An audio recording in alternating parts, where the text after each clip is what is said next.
I felt a bit uneasy walking into school on the first day of 4th grade. I'd heard all sorts of rumors about Ms. Devereux, my new teacher, how she didn't like boys, favored the girls, and, worse, how she punished her students. I'd seen some of the kids in her class before, and they always seemed miserable. Well, until summer vacation, at least. Just the other day, I'd been playing soccer with Mike Giffen and Donald Slack, 2 kids who survived a year with Ms. Devereux. They warned me to behave, or I'd end up with my knuckles whacked by the infamous Devereux ruler, or worse. When I asked what the worse meant, Donald just said, "You don't want to know." So, I trudged to school, past the display cases and welcoming banners, and turned down the hall to Ms. Devereux's classroom. She sat at the front, her graying hair hanging loosely around her face. When she looked up from her book, smiled, and asked my name, I couldn't help but notice the sharp, jagged tooth on one side of her mouth. It looked a little frightening. "Ethan," I said. "Are you Merton? Or are you Ethan Marshall?" she asked. "2 of you this year, and both with an M." "Marshall," I replied. "Do you have a sister named Emily?" she asked. "Yes," I said. "Oh, I think I had her a few years ago." "Did she say anything about me?" "A little," I muttered. My sister Emily had been in Ms. Devereux's class for years ago and liked it.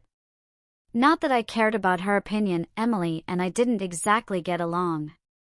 She used to boss me around, being the older one, and tried to get me to play with her.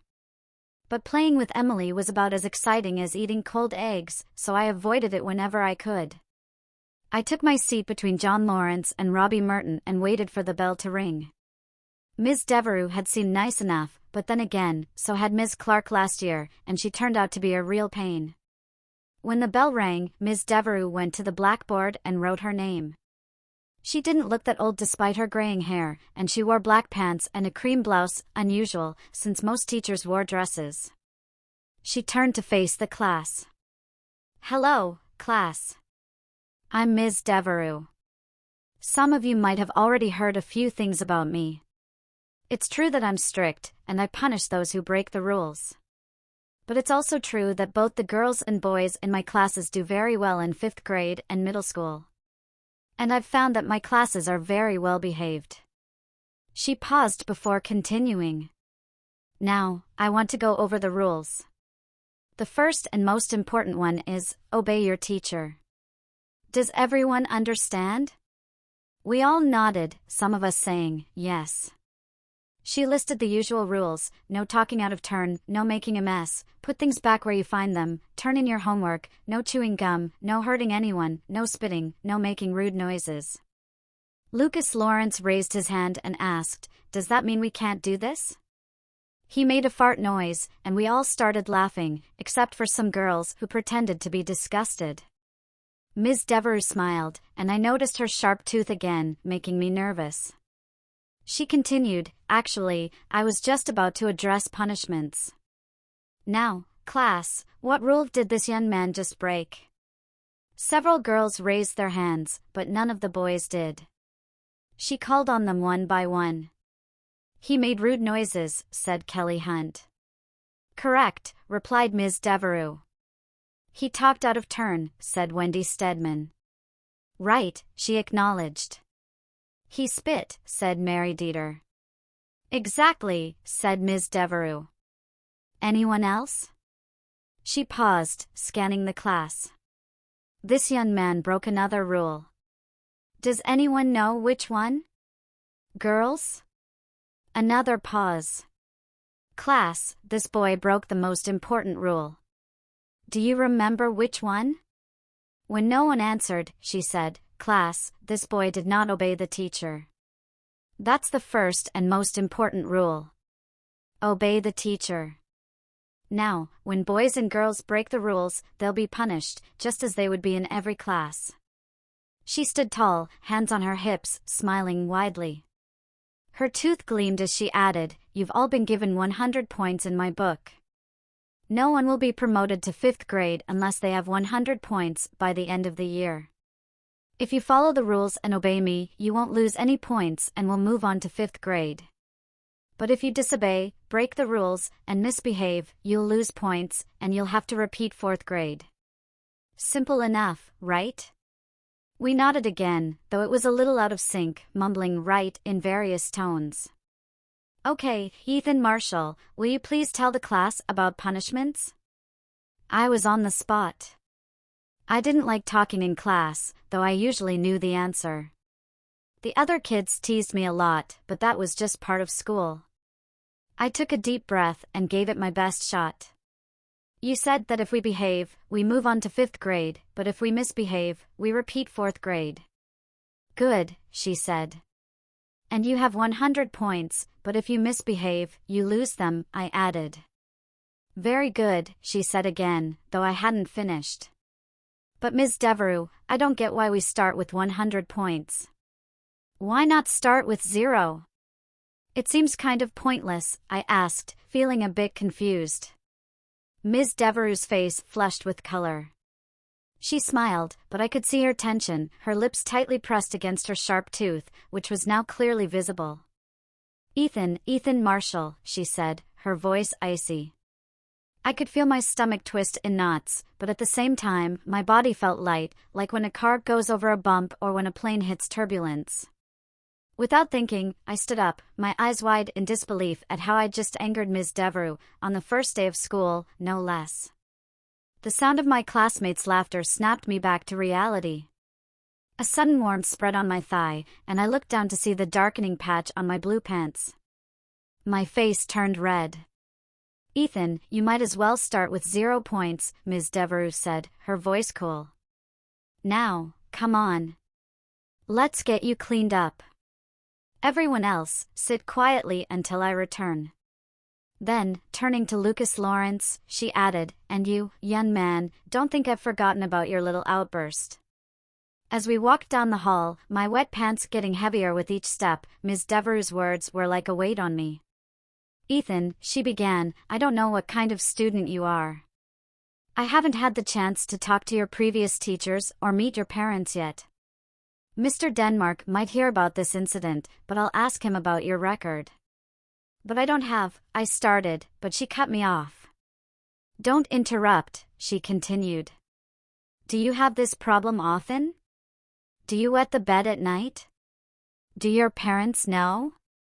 I'd never had a problem like this before, and I hadn't wet the bed since I was 3, so I shook my head. No, this is the first time. I see, she said. And how do the other kids treat you? Do they call you names like baby or sissy? No, I answered quickly. I get along fine with most of the other kids. She muttered, as we neared the principal's office. The idea of going in there filled me with dread, my parents, the nurse, everyone involved, it was the last thing I wanted. I didn't want anyone thinking I had a problem. All right, we'll go in here, Ms. Devereux said, pointing to the teacher's lounge. We'll get you cleaned up, and you won't have to see Mr. Denmark, but you need to promise me a favor or two, okay? Relieved, I would have agreed to anything just to avoid the principal. Take off your clothes. I have something here for you to wear. I gladly took off my wet pants but hesitated when it came to my damp underwear. Go on, Ethan. It's nothing new to me. I'm just here to help you get cleaned up, she said, turning to the sink. I removed my underwear, and she handed me a warm, damp sponge to clean myself. Then she gave me a pair of thick white cotton underpants with pink rosebuds and lace around the edges, along with a pair of bright red overalls. They had 2 suspenders that crossed in the back, no pockets, and zippers on each side, with large white buttons at the waist. I stared at them, dumbfounded. But these are for girls. Ms. Devereux smiled gently, her tooth catching the light. No, Ethan, they're for little boys who have accidents on their first day of school. Just put them on. They're only for today until your clothes dry. I nodded, remembering the most important rule, always obey the teacher. I put on the thick underwear and stepped into the red overalls, though it felt awkward. The zippers were difficult, but Ms. Devereux helped me, fixing my shirt for me as well. When we returned to the classroom, I couldn't shake the feeling of how strange it was, wearing these tight, high-waisted pants and the lacy underpants. I bowed my head as I entered, not wanting to face the class. But as I glanced up, I caught Willie Mickerson's gaze. He just shook his head. Ms. Devereux looked up and clapped to get everyone's attention. "Listen up, class. Ethan had an accident today. For those of you who know him from last year and before, you know he's not a baby or a crybaby. I know, despite what happened, Ethan is not the type of boy who would wet his pants on the first day of school. So, no one will make fun of Ethan today, or you'll lose points. Got it?" The class nodded, though not all at once, mumbling, "Yes." "Now, Ethan," she continued, "you've lost 5 points for your accident. But considering how embarrassing it must be to wear those pants while yours dry, that's punishment enough. You still have 100 points. "Yes, Ms. Devereux," I said. "That's right, young man. Now go take your seat." I walked slowly back to my spot, relieved that I hadn't lost more points, though I still didn't fully understand the point system. "But as for you, John Lawrence," she turned to him, "you started all this by breaking the rules." Girls, how many rules did this young man break? Vicky Bell, wearing a fluffy pink dress with a lace collar and puffy sleeves, raised her hand and said, "He broke 4 rules, Ms. Devereux." "4 rules?" Ms. Devereux exclaimed. "What's your name, young man?" "John Lawrence," he replied, turning his head away and looking like he was trying not to smile, though you could see the fear in his eyes. "John Lawrence, you've just lost 4 points. Do you want to earn them back so you can go to 5th grade next year?" she asked, moving closer and shaking her finger at him. "Yes," he mumbled. "You would? Well, here's the deal. If you behave for the next 4 days and obey my rules, you'll earn back your 4 points. I thought to myself, that's it. He'll get his points back just by behaving? Lucas walked back to his seat next to mine, looking both scared and relieved. He felt lucky the punishment wasn't worse, but he knew he was on thin ice. He was about to burst into laughter at the sight of me in my red pants, but he held it together. He made it to his seat, but I just wanted to hide. After things quieted down and Ms. Devereux started explaining a handout, Lucas suddenly broke into hysterical laughter. "John Lawrence!" Ms. Devereux snapped. "I thought I gave you a chance. I let you off easy, but I see now I was wrong." She gestured toward Lucas, who had stopped laughing. "I think you'll find it easier to behave if you sit up here in the front row," she said, pointing to the seat next to Vicky Bell. Lucas slouched as he walked to the front, looking defeated. "I'm sorry, Ms. Devereux, I was just thinking about Marshall's red." Lucas started to explain, but she cut him off sharply. "I don't want to hear your excuses. Now, John Lawrence, I want you to wear this bow tie to remind you of how good boys behave." She buttoned the top of his shirt, straightened his collar, and clipped a bright yellow bow tie on him, decorated with red, green, and blue flowers. Lucas sat down, tugging at his collar. The rest of the day was quiet and orderly. After class, I stayed behind to get my clothes back from Ms. Devereux. Fortunately, I walked to school, so my mom didn't need to be called about the situation. After the other students had left, Ms. Devereux and I went to the teacher's lounge where my pants had been hanging to dry. She handed them to me. They were still a little damp, but wearable enough to get me home. I struggled with the buttons and zippers on the red overalls, especially since I had nearly had a disaster earlier when I went to the bathroom and could barely get them off. This time, though, I was eager to get out of them and back into my blue pants. Ms. Devereux asked, "Ethan, aside from your accident, how did you like your first day?" "It was okay, I guess," I said, fumbling with the button. "Do you think I'm strict or mean?" she asked. "No." I shook my head. "Do you think I'm fair?" "I could have really gotten you into trouble, but I didn't. If I had taken you to see Mr. Denmark, you might have had to see the psychologist, take tests, or have meetings with Mr. Denmark, me, and your parents, and everyone would know about your problems." "You're fair," I mumbled, still feeling embarrassed about the accident and self-conscious in my red pants. As I started to unbutton the red pants, the door to the teacher's lounge opened. Ms. Devereux quickly put her finger to her lips, signaling for silence, and motioned toward a door on the opposite side of the room. It was clear that I needed to leave the teacher's lounge quietly and quickly before whoever had entered found us. Once I exited through the door, I realized my mistake. I had left my pants and underwear behind in the lounge, and the door was one of those with a knob only on one side. I was stuck outside, wearing the red girl's pants with suspenders.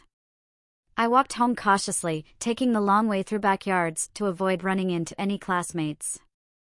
Luckily, I made it home without being seen. Unfortunately, my sister Emily was already home since her school day ended earlier than mine. "So, how was Ms. Devereux's class?" she asked as I walked in, then her eyes fell on my red pants. "Oh, Ethan, you look adorable in those. I didn't know you had a pair like that. I used to have one exactly like it." "Shut up," I snapped. "Oh, no, you shut up. You got in trouble at school, didn't you? That's why Ms. Devereux made you wear those pants. Unless," she paused, grinning, "those are my old pants you're wearing, Ethan." "I didn't do anything wrong," I shouted. "Then why are you wearing my pants, huh?" she teased.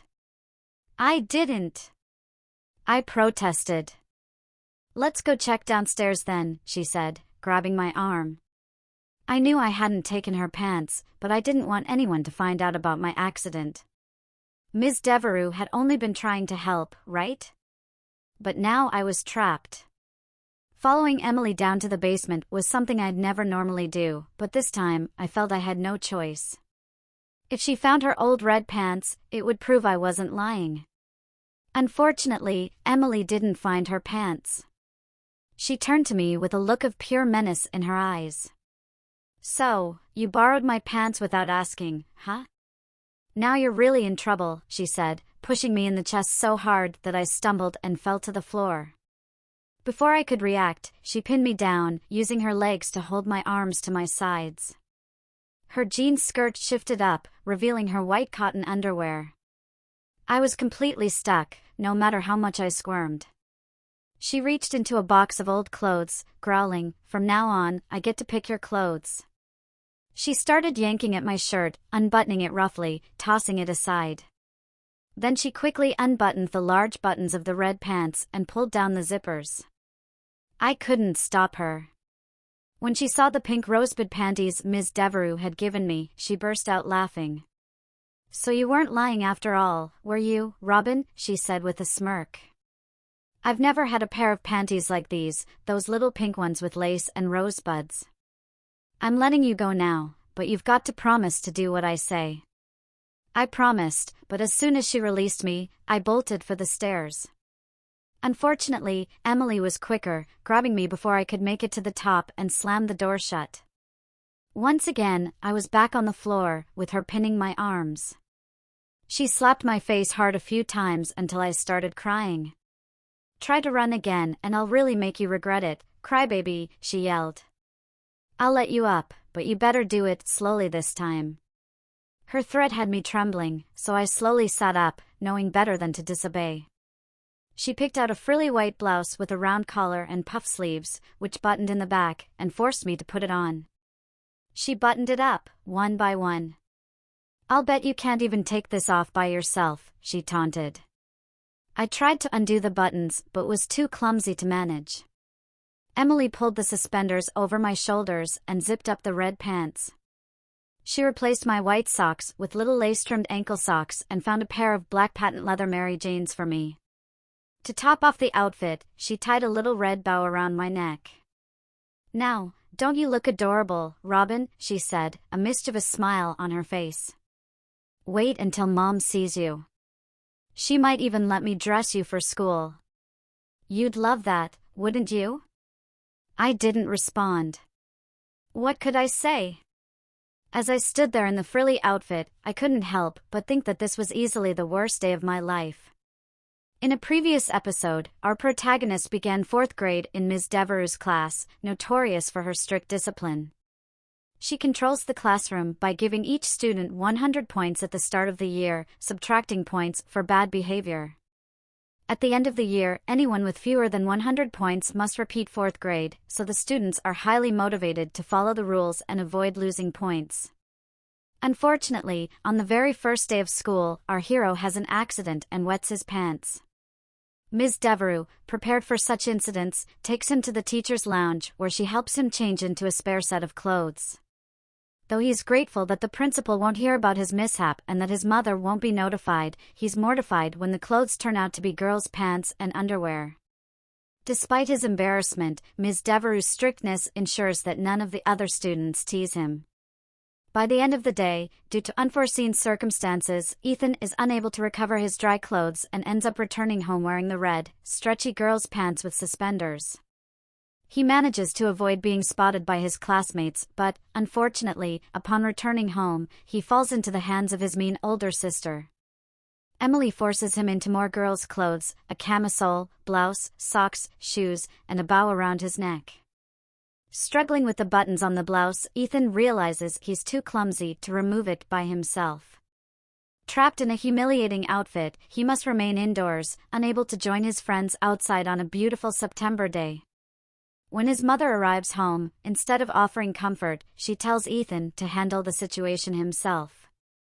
But after he uses scissors to escape the outfit, he forgets to put them away. His mom steps on the scissors, injuring her foot, and when she learns about Ethan's misbehavior at school, she punishes him by taking away his privilege of choosing his own clothes and handing it over to Emily. Emily's smile was chilling. "So, Robin, ready for bed? I have just the thing for you. Come on, I can't wait to see you in this." She grabbed my wrist. In that moment, I saw only two choices: fight and lose or go along. I decided to go along, making up my mind not to return home after school tomorrow. I couldn't bear to face another week of punishment. Up in her room, Emily gave me a pair of pink panties to wear. As I sat on the bed, she rifled through her drawers, chattering idly. "You know, there was a boy in my 4th grade class who ended up dressed like a girl for most of the year. I wonder if that's what Ms. Devereux has planned for you." I hesitated, then told her about John Lawrence having to wear the bow tie as punishment. Emily paused, thinking for a moment. "Well, she might have it out for John Lawrence, but I bet you're the one she's targeting this year. She's always extra hard on at least one kid every year. Before me, it was Ronald Foster. I heard she spanked him so hard he couldn't sit for a week." "Yeah," I said, "last year, Donald Slack told me Ms. Devereux made him miss recess for an entire month. He had to stay inside and clean the blackboards, vacuum the floor, and dust the shelves while everyone else played outside." "Exactly," Emily said. "Well, let me tell you about Ray. He was a smart kid, skipped 2nd grade, so he was younger than the rest of us. On the first day of 4th grade, some of us decided to prank him. He was always showing off how much smarter he was than everyone else, so we figured if we got him on Ms. Devereux's bad side, he'd stop being such a show-off. We pushed him in the dirt and warned him to behave or there'd be trouble. Then we left him there and ran to class." "Why'd you do that?" I asked. "Well, everyone knew how strict Ms. Devereux was, so we thought if we made Ray late and dirty, she'd lay into him. Sure enough, he showed up late to class that day, and Ms. Devereux was in the middle of her lecture about the rules and the point system when he walked in." I nodded. "Yeah, I remember that part."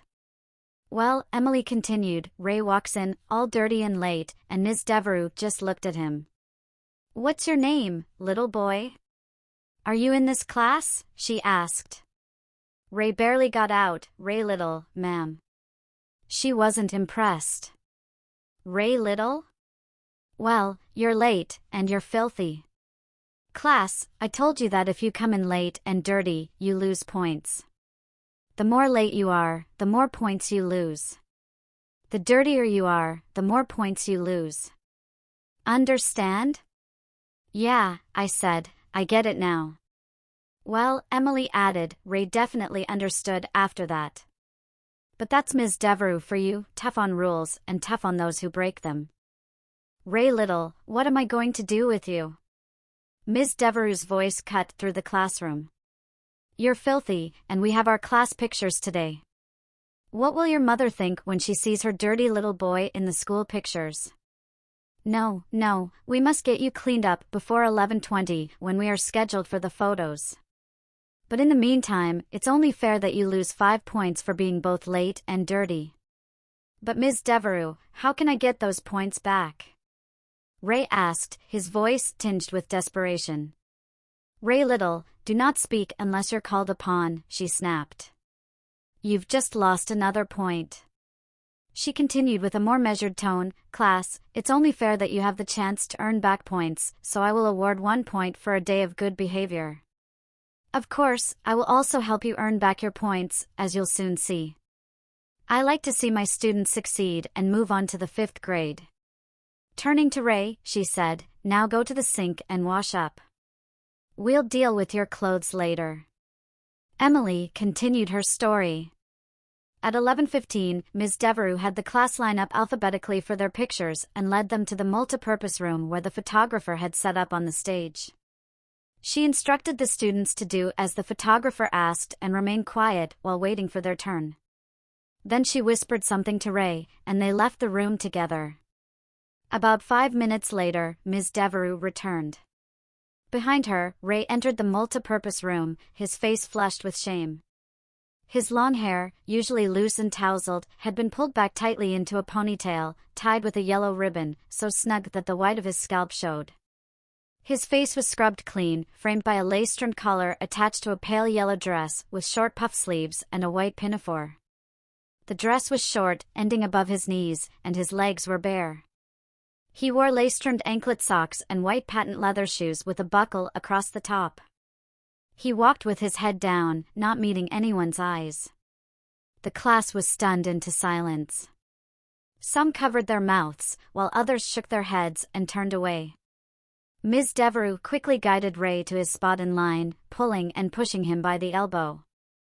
He took his place in front of Emily, who noted the 12 tiny buttons down the back of the dress and the large white bow on the pinafore, perfectly arranged and straight.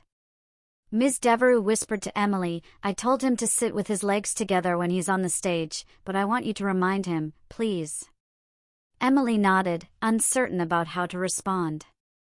Her plan to teach Ray a lesson had succeeded, but it had gone much further than she expected. As they ascended the steps to the stage, Ray tried to turn as if to leave, but he met Emily's stern face. She grabbed his upper arm and helped him take the last step onto the stage. Sit with your legs together, she instructed. Ray slowly made his way across the stage, in front of all his classmates, and sat carefully in the chair set up in front of the backdrop, holding down his dress to keep it in place. The photographer looked down at the well-scrubbed child in front of him. She looked spooked, her face tight and drawn. He knew he would have to work to get a smile from her, a challenge he had become skilled at over the years. In his friendliest voice, he coaxed, You look so nice today. Now, look at my finger over here. Won't you smile for your picture? Such a pretty dress you're wearing, dear. That's right, look this way, just a little smile. To Ray, however, the photographer's voice sounded far less gentle and soothing.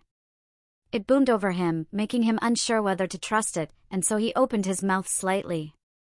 It wasn't a smile, but the photographer knew it was the best he would get. He pressed the shutter, the flash going off. Afterward, Ray, nearly blind from the flash, stumbled down the stairs at the other side of the stage, his dress brushing lightly against his legs.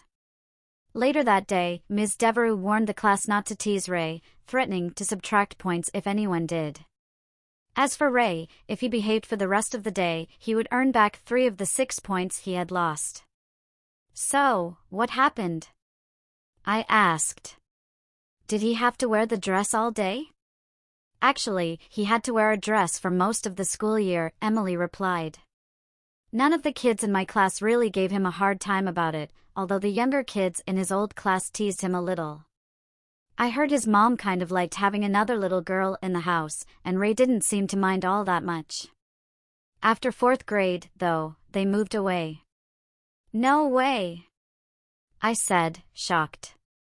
You mean his mom actually went out and bought him a bunch of girls' clothes and made him wear them all the time? He had an older sister, so they didn't have to buy him too many clothes, Emily continued. And the school let them do that to him? I asked, still in disbelief. Yeah, she replied. Robin, I can't let you sit there in just your panties. Put this on. Emily handed me a light blue sleep set covered in yellow flowers. It came with a pair of puffy shorts with lace-trimmed ruffles around the leg openings and a matching top. With a resigned sigh, I pulled on the shorts and put on the top. I struggled with the buttons since they were on the wrong side, so Emily came over and buttoned it all the way up for me. The top had a round lace-trimmed collar, and she tied a little blue lace bow around my neck. The top didn't quite reach the end of the puffy shorts, leaving the lace and ruffles exposed at the leg holes. You are adorable, Emily exclaimed. Let's go show Mom. I felt a little like Ray being led into the multipurpose room in his new dress, but I followed Emily downstairs to the kitchen. Oh, Ethan, you look so cute, my mother said. But Emily, isn't it a bit early to be dressed for bed? Mom had a point, it was only 8 o'clock. Emily shrugged, grabbed my elbow, and led me back upstairs. I figured I'd be subjected to another outfit change for dinner, but to my surprise, it was just like before, the stretchy red pants with suspenders, the frilly socks, little buckle shoes, and camisole. The only difference was that this time, Emily gave me a soft yellow blouse, with long sleeves, pleats in the front, and a stand-up collar. After dinner and the usual TV time, I was put back into the blue sleep set I had modeled earlier. That night, I had the strangest dreams. I was in school, and Ms. Devereux was explaining how I could earn back points by wearing lacy ankle socks, so I put them on. But then I started getting into more trouble, and the punishment escalated. I thought it was because I wasn't wearing the socks properly, or the ribbons in my hair, or the right underwear.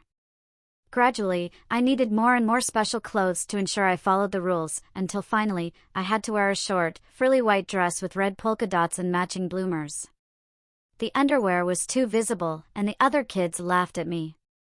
The shame was unbearable.